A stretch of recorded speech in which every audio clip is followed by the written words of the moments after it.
Ellarigu Namaskara. Today we are starting with the 46th program. 4 years ago in October we started our first program of task. So I'm very happy that it has gone on for 48 long months with only 2 programs missing. One was New Year and another was Hospital Day celebration, because of which we couldn't conduct it in that month. So I'm very happy that what we started as a small program has gone on for such a long time.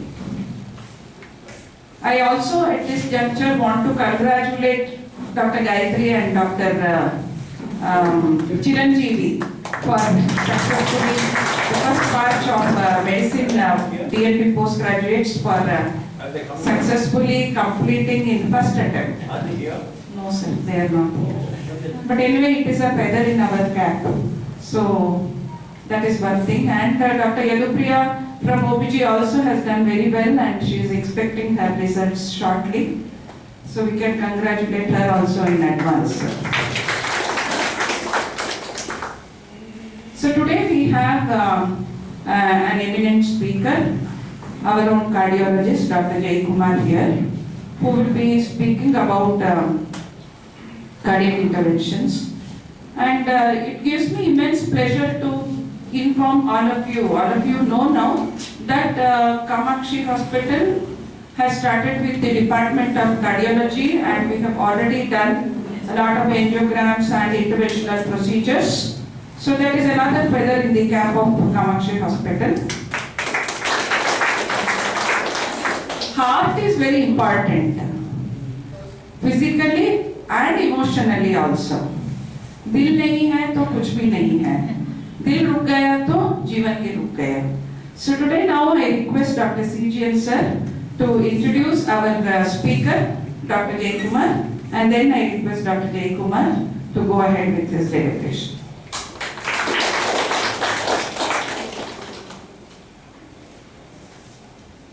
Good afternoon, everybody here. You might be wondering why a surgeon here is standing here to introduce a cardiologist of all. See, I will tell you the reason. And Shruti called me this month afternoon, by about 3:30 or so she called me. Sir, they knew we had to introduce Dr. Jay Kumar.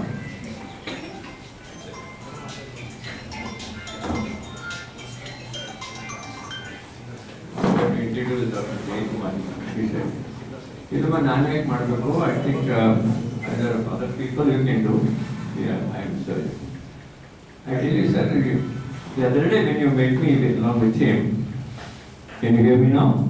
Yes. Yeah, the other day when you met me along with him, he will say of Namurgan. He is very clever that way.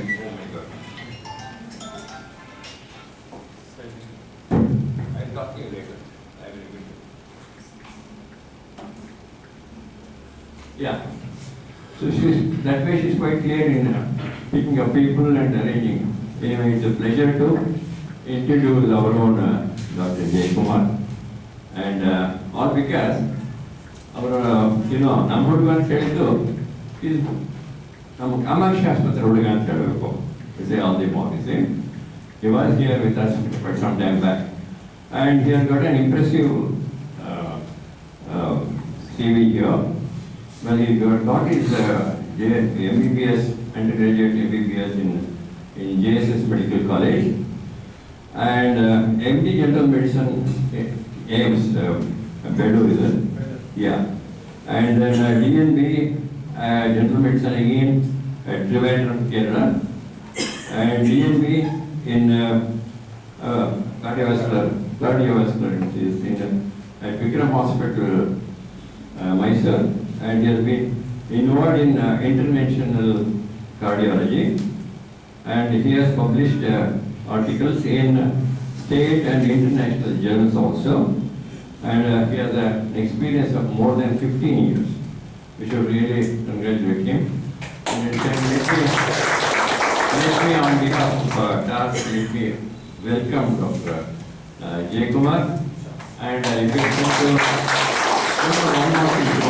one request, Dr. Jay Kumar, and that is This is absolutely a homely rowdy job. So here and there, whenever it is necessary, you can use some Kannada language, right? Thank you.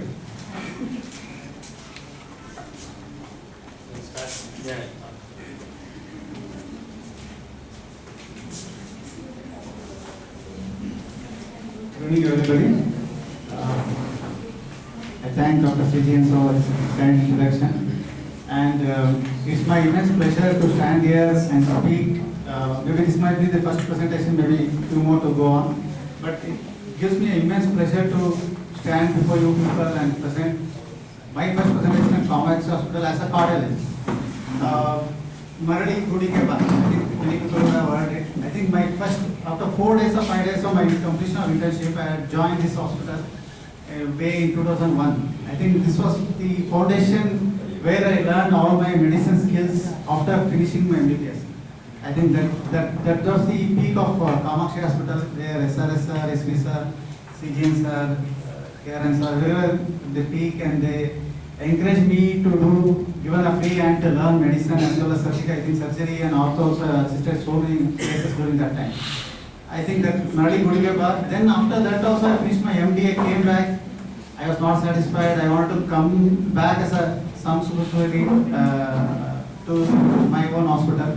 So then only I decided to do a cardiology. Then again, initially with SV sir, I came and joined for just for 1 week or 2 weeks and went for it.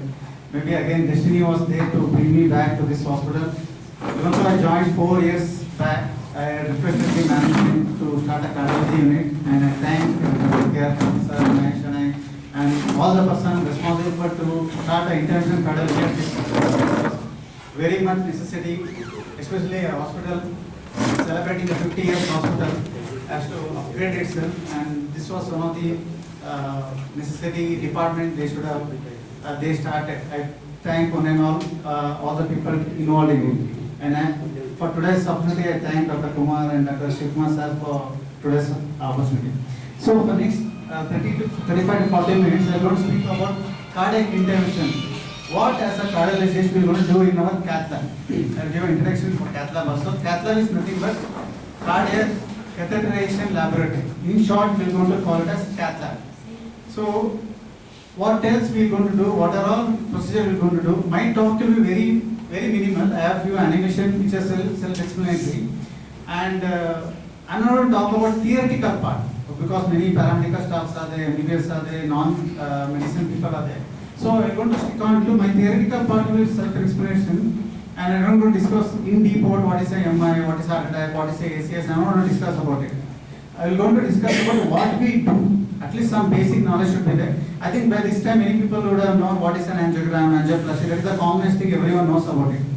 Because that is the very basic bread and butter what we do in a cath lab, which is a life-saving procedure. Okay.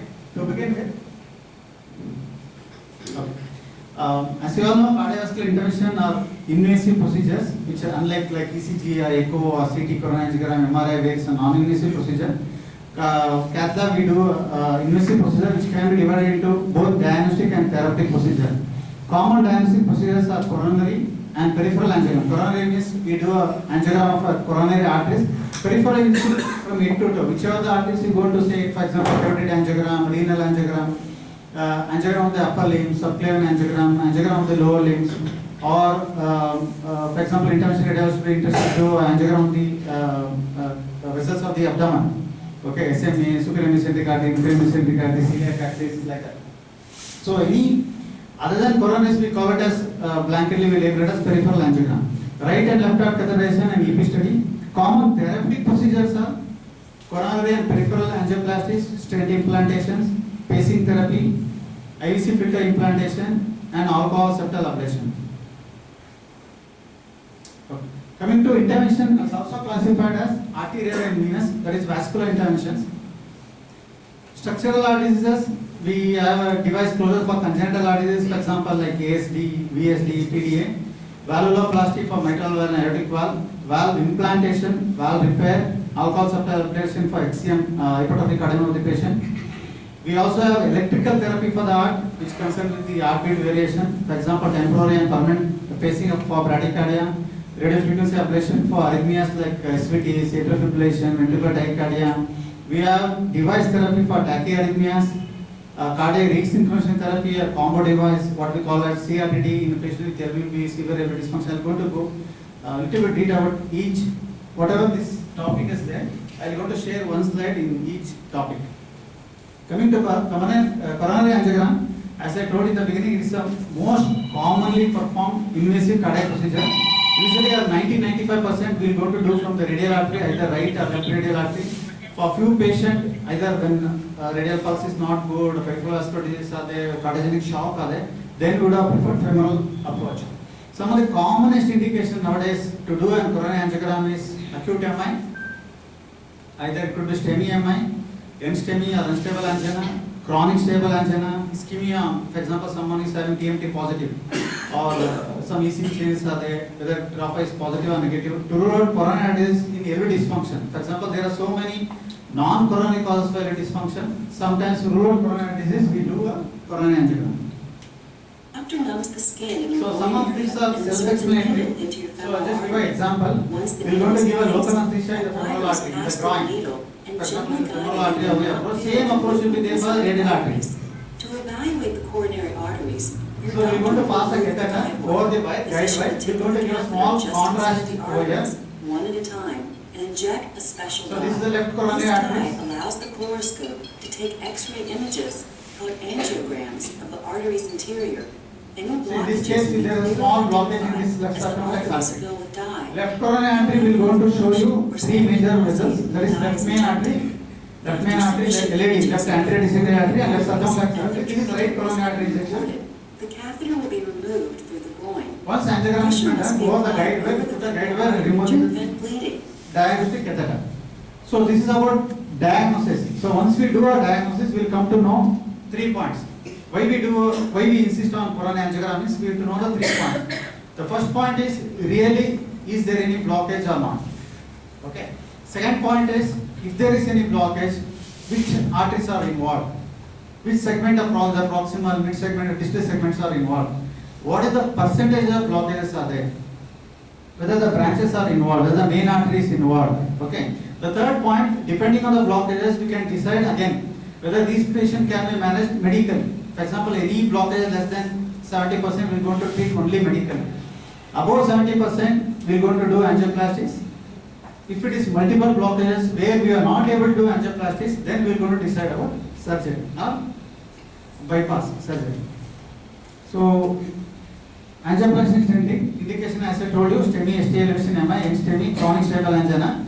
Stenting will be preferred in single vessel or two vessel disease. Sometimes we do a triple vessel disease with discrete lesion, very localized discrete lesion where we can simply put a stent and come out. Triple vessel disease with severe airway dysfunction which are not suitable for bypass surgery. Chronic total occlusion. Sometimes post surgery also, post bypass surgery, there could be stenosis in the vein grafts. That also we will go to tackle. And sometimes decrease, some people will come with only left main stenosis, left main osteostenosis, but other arteries are normal. Even then, if the patient is not willing for CABG or if it is amenable for angioplasty, we are going to do angioplasty and stenting. A few words about primary angioplasty. This is the point because very new hospital, new setup, we are sitting in a new setup. I want to highlight this primary angioplasty and stenting. This is the revascular strategy of choice for acute STEMI, ST elevation MI, especially in the anterior wall MI. Chest pain lasting more than 3 hours. If there is a patient is in cardiogenic shock, left ventricular failure, or high risk subsets. Thrombus aspiration and drug aortic stents are strongly recommended. Usually, unless patient is cardiogenic shock, we prefer radial approach compared to femoral approach because of less complications. So I'll just give an example. So this is the patient. So now there is a blockage over here. The red color. This is the area of the blockage. So this area of the myocardium will not going to get the blood supply. The patient has come to here. We are going to take the history. We are going to have confirm with ECG, ST elevation MI. So you know that ST elevation is happened. So I'll just stop it at this moment. So confirm that ST elevation is there. Immediately, two things will going to happen. One thing, someone in the ER will going to activate the cardiac team. Cardiac team should be informed, which knows the cardiologist, technician, scrub nurse, and as well as the CCU staff and intensivist. The second point, the patient will be loaded with the required medication, antiplatelets and anticoagulation statins, and immediately preparation will be done, informed consent will be taken, clearance will be taken. So this is the first step. So once the MI has been confirmed, this is the occlusion which has happened.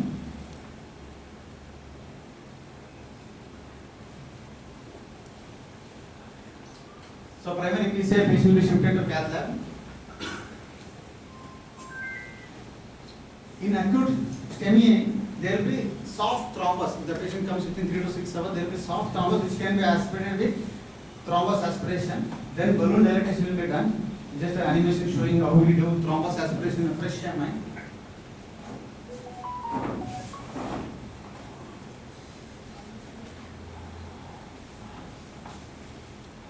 We are going to pass beyond the thrombus and we are going to aspirate the soft thrombus as much as possible so that the lumen will go to increase. We do a balloon angioplasty, plain balloon, so that to make some space for stent, and then stent will be implanted.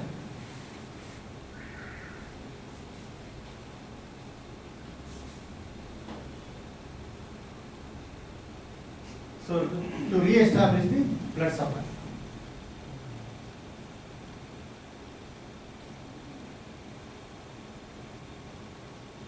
So this thing, from the patient entering our ER, confirming our STEMI, activation of all the team, intensivist, cardiologist, preparation, loading dose, lab test, patient will put a cath lab, we do an angiogram, confirm the blockage, do aspiration of balloon angioplasty, stent implantation. In a good setup, this all things should be finished within 60 minutes of patient stepping inside the ER. Okay, maximum 60 to 90 minutes, what we call it as a golden hour for primary angioplasty. This is the one what I am motivating our ER people and financial people and MODs to take over this type of cases where we can do. This is one of the life-saving procedure where within 60 minutes you are going to save the life of the patient, prevent every dysfunction, prevent arrhythmia, prevent patient going into cardiac shock, prevent AK, acute kidney injury because of cardiac arrest, prevent pulmonary edema. Everything can be prevented, complications can be prevented, like cardiac rupture, death, everything can be prevented if the patient lands up in a good setup with this primary angioplasty facility available. This is one example, not in our hospital, in the previous hospital, where we did primary anterior MI, we do an angiogram, confirm thrombus is there. We are going to do a thrombus aspiration like this. This is a thrombus aspiration catheter. This is the animation of the real case. We do angioplasty, make some space and put a stent over the blocked area. This is how it appears on a real cine. So we are going to re-establish this blood supply. The primary concept of doing a primary angioplasty, for example, any other angioplasty or a peripheral carotid, any other angioplasty, the primary concept is to re-establish the natural way of blood supply. So something about intra-aortic balloon pump. Just each slide is going to give you different perspective what we do in our cath lab. So intra-aortic balloon pump reduces afterload, improves cardiac output, improves coronary perfusion. It is the only intervention that improves diastolic blood pressure without increasing oxygen demand of the myocardium. Indicated in all patients with cardiogenic shock, either prior to an angiogram, during angiogram, or post procedure. Sometimes we do with the patient in persistent angina. Just one animation I'll go. So we are going to similarly like how we do the angiogram, angioplasty, femoral operation. We will put the left intra-aortic balloon pump just below the left subclavian artery. So during systole, whenever the heart contact, it will be ECG triggered. So whenever QRS complex will going to come, this will going to relax, deflate, and allow the blood supply to go.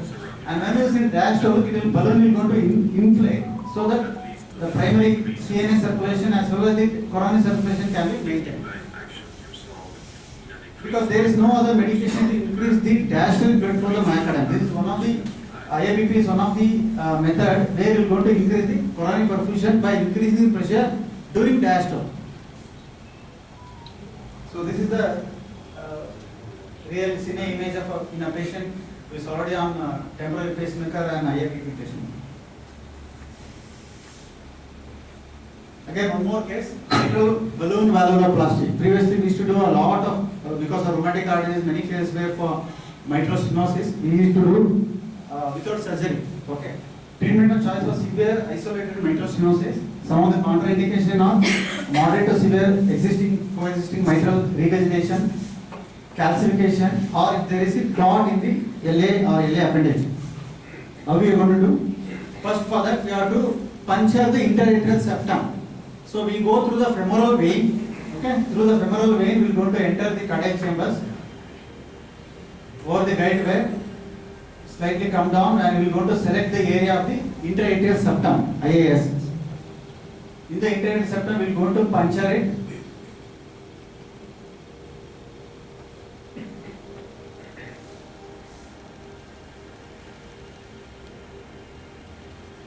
Okay. This puncture, and we are going to access to the LA from the femoral vein, right femoral vein. We are going to enter the RA. From RA, we are going to puncture the interatrial septum and enter the left atrium. So this is one more required case. We have entered from the RA to the LA. We are going to, first half of the balloon will be inside the LV. The second half will be in LA, and this waste will go to is because of mitral stenosis. That will going to inflate and break the mitral stenosis. Whatever the valve calcification or valve fibrosis has happened, we are going to break that. So the mitral area will going to see. This is the waste, that small waste is appearing. This balloon, this part of the balloon will be in LV, and this part of the balloon will be in LA, and we will going to open up so that whatever the gradient was there between LA and LV will go to reduce. Okay, this is about mitral stenosis. Similarly, pulmonary balloon valvuloplasty, treatment of choice for congenital pulmonary valve stenosis, gradient more than 30 mm mercury. Some contraindication associated with VSD, infundibular stenosis, or dysplastic pulmonary valve. Similarly, we are going to take an injection.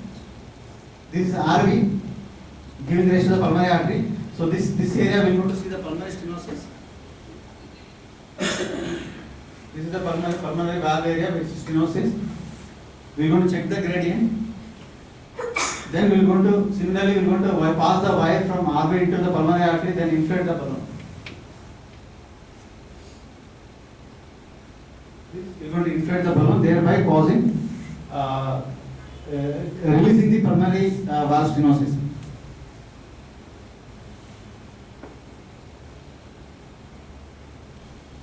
Similarly, pacemaker, it could be temporary pacemaker or permanent pacemaker. Again, permanent pacemaker can be single means it contains only one wire inside the RV, or dual chamber pacemaker where there will be two wires in the RA and RV.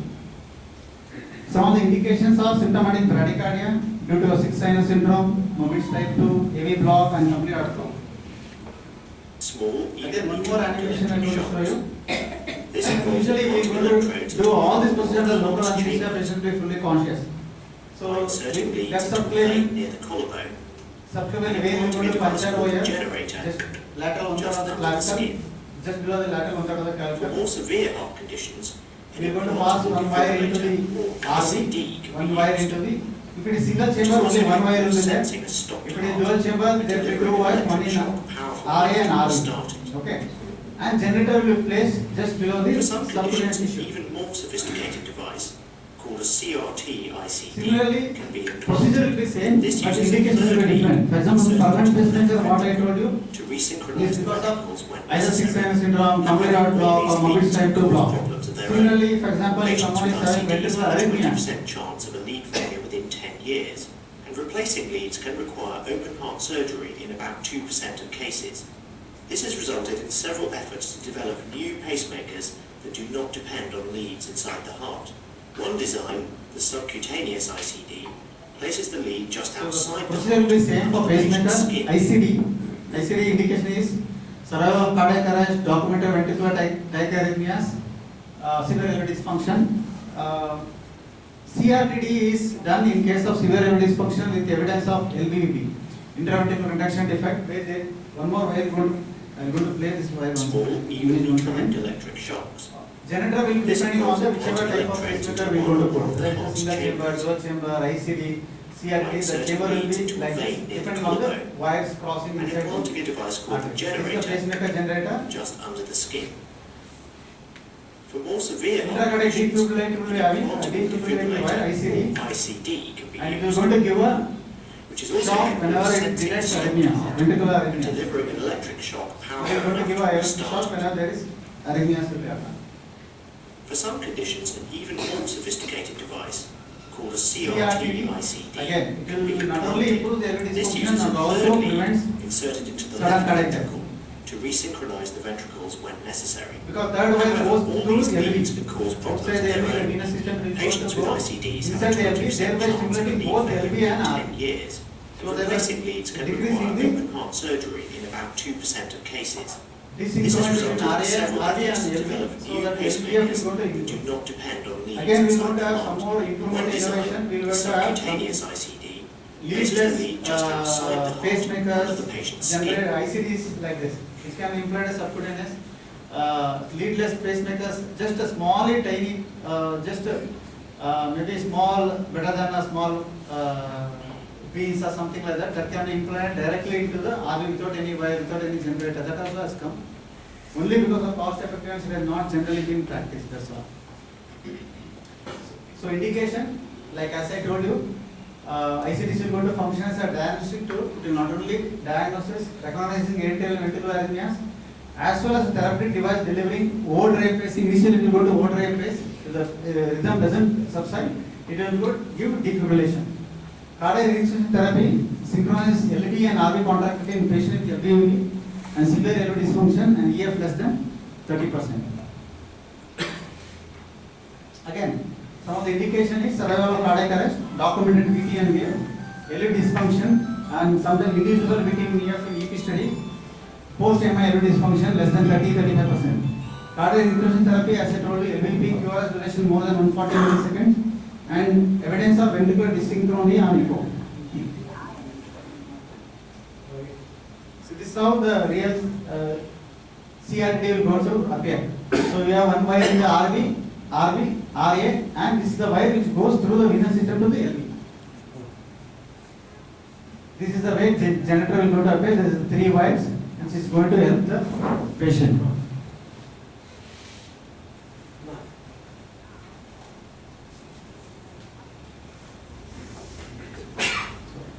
Coming to the next case, coarctation of aorta.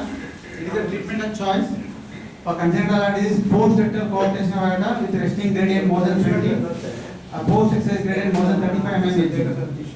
Plain balloon angioplasty or self-expanding stents in children less than 10 years, or balloon expandable stents on more than 15 years. So this is the area where there is severe stenosis. So this is the area post subclavian, post-rectal stenosis, severe aortic stenosis, coarctation of aorta is there. From femoral approach, we will go to document it. We will go to document the gradient over there. So this is the coarced area. So after balloon dilatation, we will go to put a stent.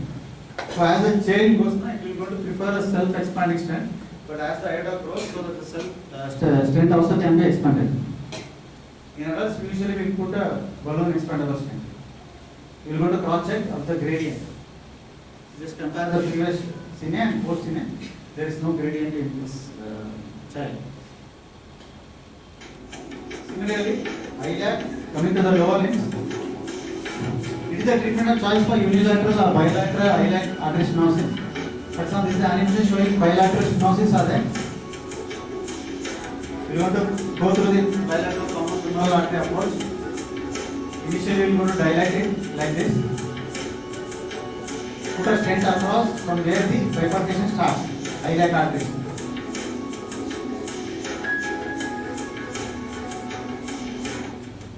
This is about the iliac artery. Similarly, I will give one more example. This is the right case which I have done previously. So bilateral iliac artery blockages are there.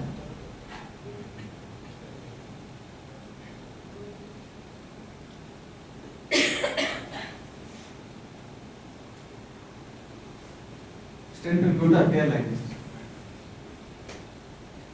Both iliac artery has been we'll do a plain balloon angioplasty, then we're going to put a stent. So post procedure, what are the blockage was there, what's taken care?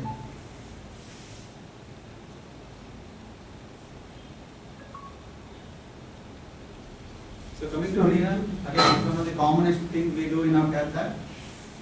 Renal artery stenosis is seen in 20% of the patients with significant coronary disease. Atherosclerotic renal artery stenosis may present as flash pulmonary edema, resistant hypertension.